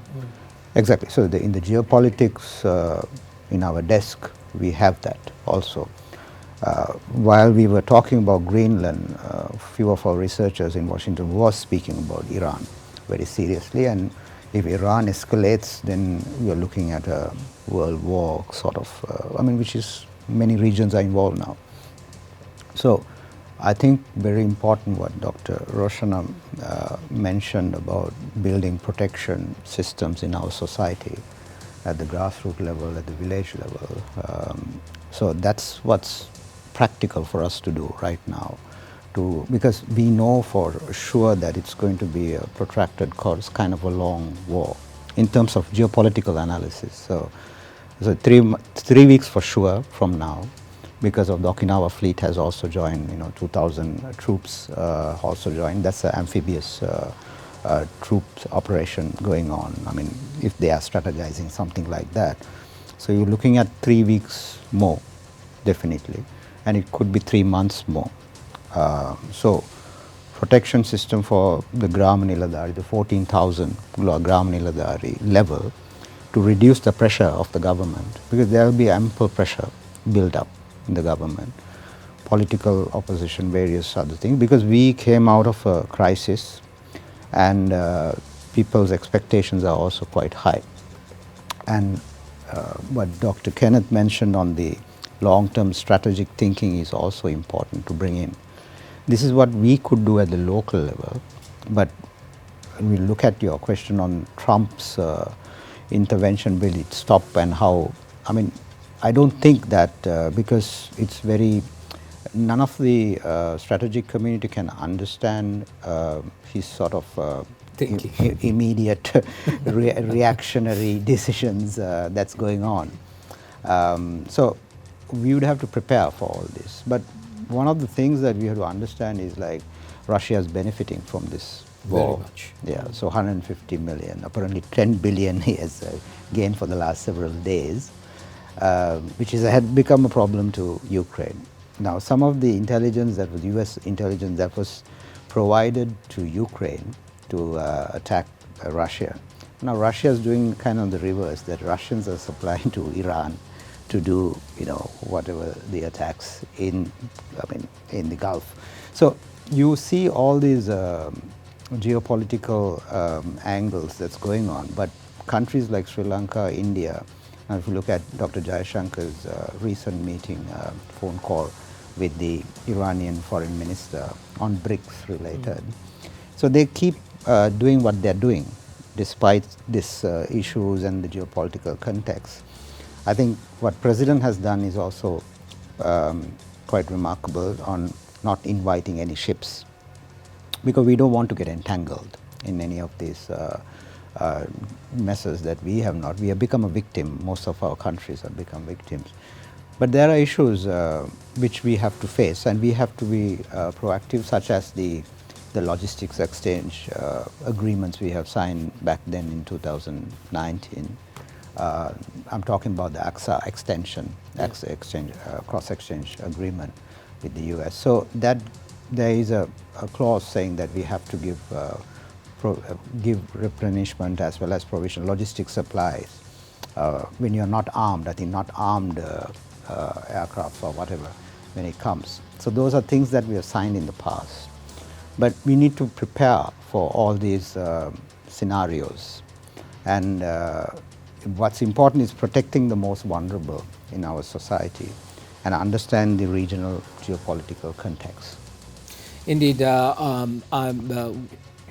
we're in conversation with Asangabe Gunasekara, who's a geopolitical analyst and a strategic advisor on security, and also economist and team leader at Center for Poverty Analysis, Dr. Roshana Pereira, and also Dr. Kenneth De Silva, Global Business Cycle Analyst. We're going to take a short break. When we come back, we want to talk a little bit more about how this particular crisis is trickling down into our society and what kind of measures we need to be taking as citizens, not just wait until the government keeps coming and providing us with many things.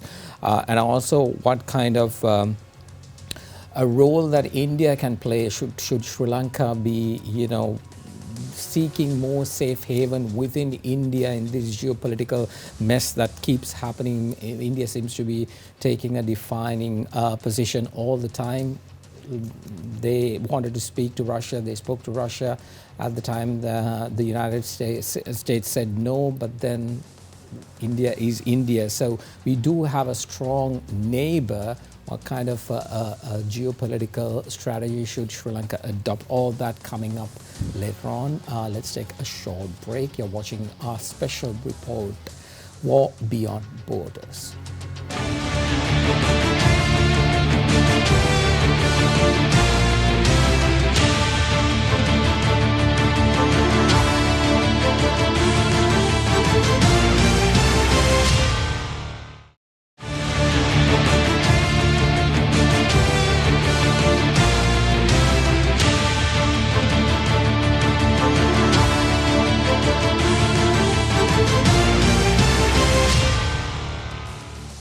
Welcome back, everyone, to our special report, War Beyond Borders. We're talking about the Middle East crisis and also what is happening to Sri Lanka with regard to our economy, our geopolitical sentiments, and more importantly, our vulnerable community down the line. Conversing with me is geopolitical analyst and strategic advisor on security, Asangabe Gunasekara, and also economist and team leader at Center for Poverty Analysis, Dr. Roshana Pereira, and Global Business Cycle Analyst, Dr. Kenneth De Silva. I'll start with you, Dr. Roshana.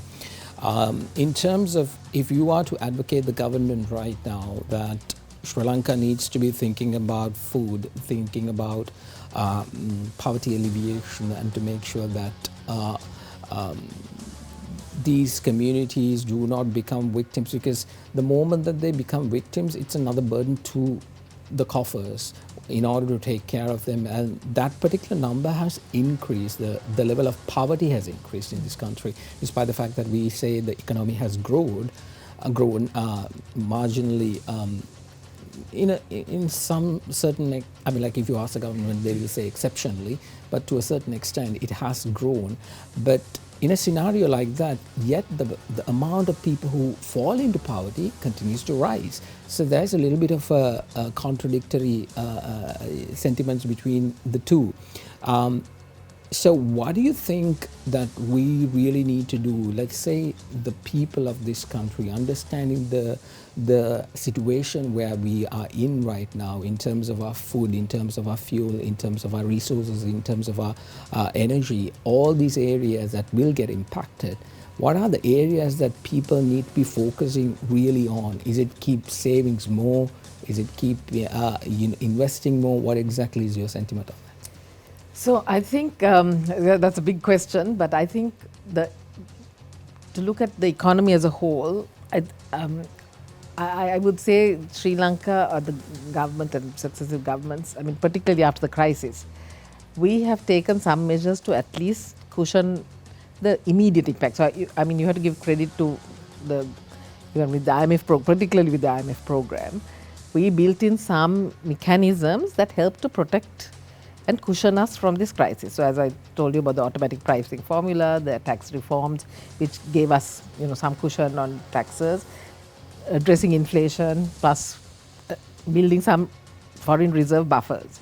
But vulnerability still exists, and that is exactly I think what we are talking about, because we still are very import dependent. We have a very narrow export base, and I talk remittances. So and tourism. So our economy itself is dependent on a very narrow base. So our exports are very narrow, and remittances go to about 50% are actually from this region. So I think the issue is that we have not undertaken those bigger structural reforms to grow the economy. So exactly what you're saying, we can muddle along with this kind of 3, 4, 5% economy growth, but that is not going to pull people out of poverty, and not the 25% or the figure that is now being, we don't really have actual numbers, but it's roughly about 25% to pull these people out of poverty. Now to do that, we really haven't done this big reforms where you create good jobs, you bring in investment, bring in FDI, and I think Kenneth talked about it, that the IMF program has it, but it's not the IMF program, it's just that the government of the Sri Lanka, we have not undertaken this reform. So I'll tell you 3 things really. One is on the labour markets. We are still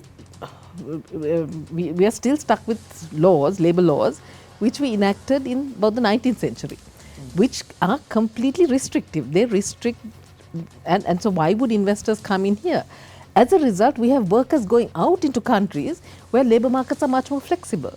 So why not improve the flexibility of the domestic labour market, and which will encourage more investment and create better jobs. So I think before this we were talking about large informal sector. People are in the informal sector because jobs are not being created in the formal sector. And that is partly because of these labour laws. Sorry. What the point that I was trying to make is right now, even within this crisis, there is a kind of an opportunity for what exactly you're saying. If we have the proper labour market, the labour laws and labour accessibility, these investors might be looking at Sri Lanka as a viable destination in order to invest. Absolutely. And the second one is on trade. You talked about India. So we have, we've had that the FTA with India, but that is hardly, it's not broad enough. It's a very narrow FTA, and we've been talking about this broader FTA for years, but we have not really gone beyond that because there has been, reluctance to go there. But look at India's growth. Look at the labour, look at the market, the consumer market. And look at South, forget even North, just look at southern, the 4-5 southern Tamil states. Nadu. You will be, if you were able to get into those global supply chains, produce for that market, we can produce a little bit will, boost our economy. So I think we need to have those trade reforms as well, which we have not done. We are stuck in the old, pattern but of... this government says that apparently they have a very vibrant trade reform policy right now in place. Even the minister, which was directly in line with what he has to do, investment and entrepreneurship development. They say that apparently we've been talking, we have done the needed, the laws are now in place, the policies are now in place. So now we can actually look at bringing these businesses. Do you agree with that sentiment? So I think implementation is key. We can have the laws, we can have the policy, on paper. I think implementation is key. So we've talked about the single window,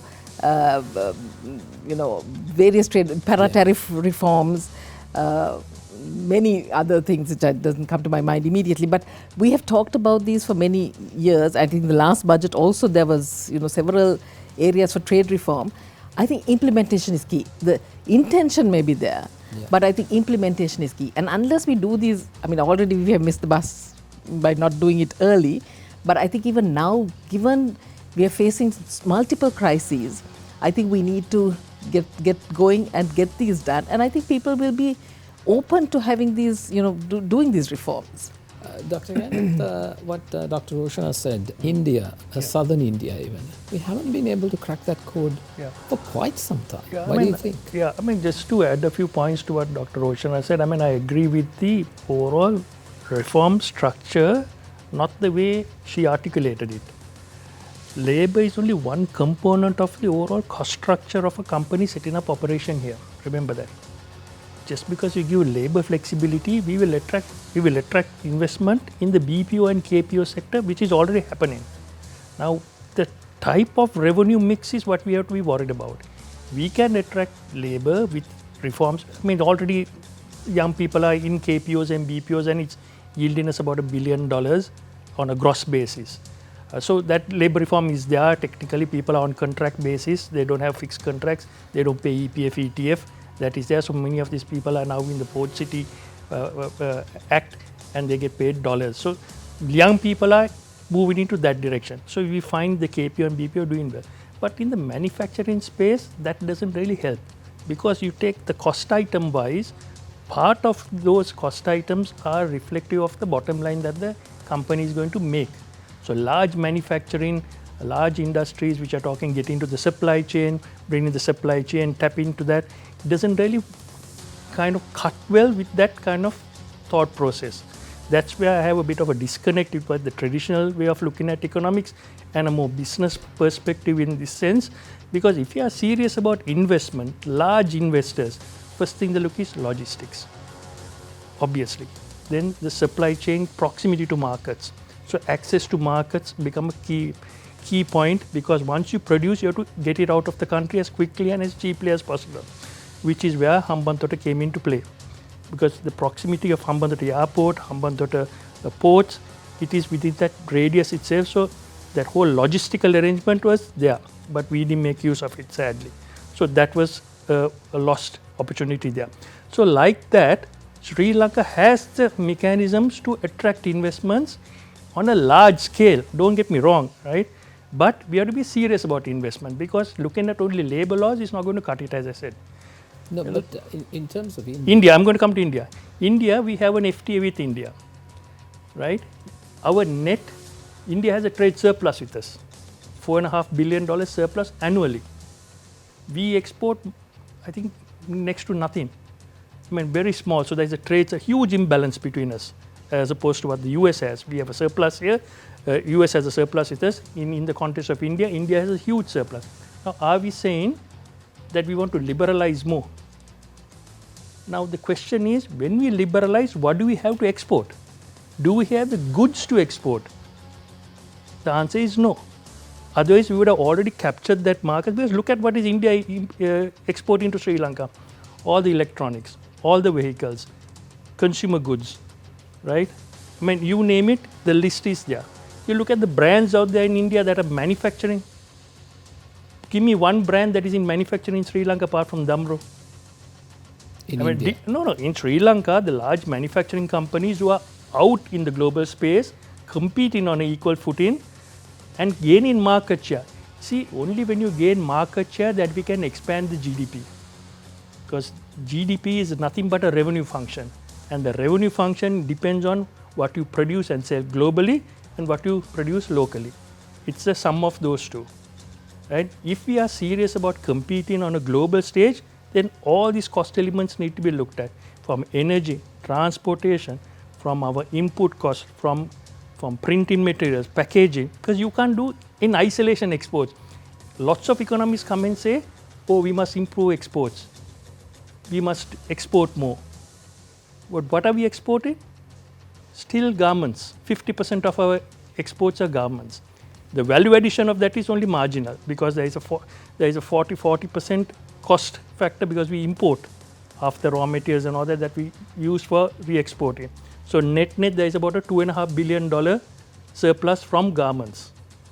Right? So if you take the trade, $22 billion, $24 billion imports, $13 billion trade. Yeah, exactly. Can I just respond to some of those? Yes. So basically, I want to talk about the Indian FTA actually. We export about 40-50% through the FTA. India exports only 5%. So most of it comes outside the FTA. So they don't really need the FTA to export. We are the ones who really utilize the FTA. And I'm also not talking about producing an entire commodity because I think that is now, that is long gone. You have to, you produce components, and that's where we have not really got into that component market. So it's nothing but producing an entire commodity, but getting into the value chain where you produce certain components to that market. And I think I agree with Kenneth that logistics is a huge area that we can, and services exports. That is one area that we really need to tap into, and that's where the labor market reform comes in, and education reform. Because we need to produce the kind of people who will be able, like for high value added services. I get that, Doctor, but one of the practical questions from me is right. I'm not asking this question as an economist or anything, I'm just asking as a layman. The practical sense of it, we are at the door of another crisis, possibly because of this Middle East war. Future crises could happen. Taiwan would be at play, and if that happens, our entire East strategy also goes up in arms. That happens. So when you say those kinds of policies, what are the things that we can actually squeeze in right now and hold on to dear life with these kinds of policies? Because education reforms will get us maximum in another 10 years, 15 years, 20 years down the line, the result we really want. Yes, absolutely, we have to start now on reforming. But my core question is, what can we do now to ensure that we got to live now to at least survive now in order to make sure that we can thrive later? So what exactly is the area that is like squeezing us, not allowing us to get to that? So I think one thing is we need to protect what we have gained. We know where we were in 2022. We were at the bottom, and since then we have made some gains. I think we need to protect those policy gains. So I think that is one thing that we need to guard. So this whole thing of, I think Professor Arvind Subramanian was here recently, and he said we need to have this collective memory of where we were in 2022 so that we don't go back and do the same things that brought us to that point. So I think one thing is protecting those reforms that we did and not backtracking. So one thing is, of course, the fiscal reforms, because why we have built those buffers, we are able to use those buffers exactly to protect, the people who are most vulnerable, and also to be able to do some of the, the fuel pricing formula. We are able to, we need to curtail demand, because whatever said and done, we are not a producer of oil. We are completely dependent on oil supplies around the world. So we need to be able to use that sparingly and economically. So how do you do that? It's a basically demand and supply equation. So how do you curtail demand is by raising prices. That automatic pricing formula does exactly that. So you try to curtail demand, unnecessary demand. Certainly you have to provide the fuel to the transport sector, to industries, and that is where diesel actually supplies, I think they are increasing the supply of diesel. Petrol, you can actually reduce supply. So I think these are some of the, and I think we need to build these reserves for energy. A strategic energy reserve is something I would say, and most countries have that, because at the moment, even though we have access to fuel, we don't have the storage facilities. Absolutely. Those are the things that we need to build in the short term, actually. Agree on that. Let me come to you, Asanga, with regard to India, the big brother.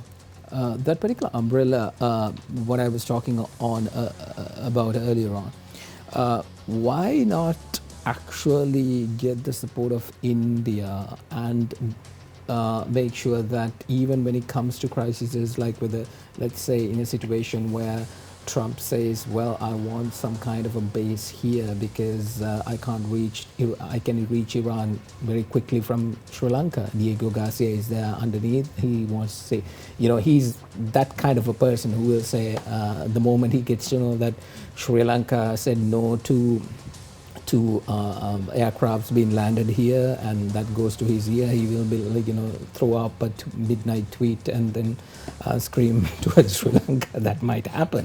But when that happens, getting the shade of India, I think it's a good strategy, or is it not?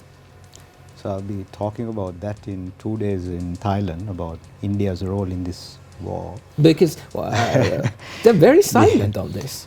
Now, there's a very interesting angle that you brought in, because after the attack, the Iris Dina, what happened was the Indian strategic community had a problem, because India is known as the net security provider, their foreign policy. So their strategic backyard is the Indian Ocean. That's what they call it. But when this attack happened, when the ship was invited by India, it was an unarmed ship in the EEZ of Sri Lanka. India didn't know about the attack prior to the attack. So there is a problem, because India's relationship with Comcasa and Limoa, the agreements, the security agreements that they had with the US and whatever the arrangements they had. So there's kind of a disruption with that attack. So when there's few other, if we are expecting few other attacks also in the Indian Ocean in the coming days or weeks, then India as a net security provider is a concern as a net security provider for other countries. So I think what we should do, Sri Lanka as other countries, should strengthen India's position as the net security provider, because we want to be safe also. We don't want this trouble in our waters also. Now India should allow that. Earlier, if you look at a few years back, India was a bit reactive in their strategic thinking, not proactive. So now they have got into that proactive way of looking at, because earlier the problem was always the Chinese vessels, research vessels. Now the problem is the US vessels attacking. Yeah. So you see, that's what K. Subramaniam, Dr. Jayashankar's father, he mentions this in 1960s. I've captured this in my book also. So, where you have to look at India's outer periphery, the outer external influences that's coming in, as well as the tie-ups we do with other countries, will be extremely strategic. So I think India needs to take that sort of cues from him and work out and get the neighboring countries to work towards India's, the greatness. What India says India is great, but India's neighbors are not saying India is great. None of the neighbors are saying. According to my research I've done, I've gone to many of those neighboring countries. So my question was, why isn't that? But don't you think, like, if you look at from the west, Pakistan, there's an issue there. East, sort of things with Bangladesh, with Nepal, a little bit of escalations going on. So is India doing enough to reach out to these countries and play? Because SAARC is tentatively kind of dead. It's not actually doing what it was supposed to do from the initial phase. So how do you, I know you say that India's neighbors should be telling that India is the big brother there, but why isn't India doing? Yeah, so few areas that I looked at, my research of the 3 years, what I did was, so one is the trust deficit. even if India gives large amounts of money, like for example, India was the first country to come and rescue us, right? 4 billion. So the trust deficit, they have not worked. I mean, if you look at signing MOU, defense MOU with India, if you ask general Sri Lankans whether they like it, I don't think so. There is a trust deficit that comes in. So India needs to work on that. Not only India's immediate neighbors, but also Southeast Asia. Now, China, if you look at it, has managed to show some maturity in their foreign policy in terms of working with the Southeast Asian countries. So while India has the Look East policy of working with the Southeast Asian countries, China has managed to sort of I mean, if you look at trade volumes, they're in billions. So India has not gone up to that level because of that areas. I mean, you look at India needs to be more strategic and more sort of working towards countries in terms of soft diplomacy, other areas, as well as not seeing India. I mean, some who had programs like strong programs in the neighborhood, like India Out programs. You know, it was very strong, and some of them were saying, no, they're getting involved in our own national decisions and strategic autonomy. So where India says, as well as many other countries are now speaking about that. So I think it's important to understand the regional picture. Sri Lanka does not spend much on understanding the regional picture. We miss a lot because of that. So now, if you look at now, 2 days from now, I'll be in Thailand speaking at, basically discussing with the Nation Building Institute. They want to know about the geopolitical risk factors because it's a geopolitical issue, right? It's a choke point, blockage of a choke point affecting all of us. So they want to understand the geopolitical risk factors and how would they sort of navigate the economy, bringing in the risk factors in. So that's what we should be doing now, understanding how next 6 months to 1 year, what you mentioned about Taiwan also, these are factors that's happening because if you look at most of the research reports say the Taiwan is going to happen on 2027, right? So the invasion is going to happen because it's a PLA anniversary. This is the US. From China. From China. Yeah. So there was another indication saying, no, they moved the date a bit further now, like towards, because of this war. So that's this year. Yeah, so these are the things that's at play. So shouldn't the strategic community in Sri Lanka thinking about this as well as taking this risk in? Because it affects our daily lives. We are a trading nation, like what she mentioned. We are import dependent. We are heavily dependent. We don't have a stockpile. Now, if you look at a nation like Japan has 1.5 billion stockpile, right? Singapore has stockpile, so we don't have that. So how do we sort of build that capacity as a nation? And you need long-term strategic policies, not 3 years, not for a government. So that's what Dr. Kenneth mentioned. Dr. Kenneth, we are running out of time. Very quickly, in terms of, let's say there's another crisis pending. If it is this year, what exactly are we to do?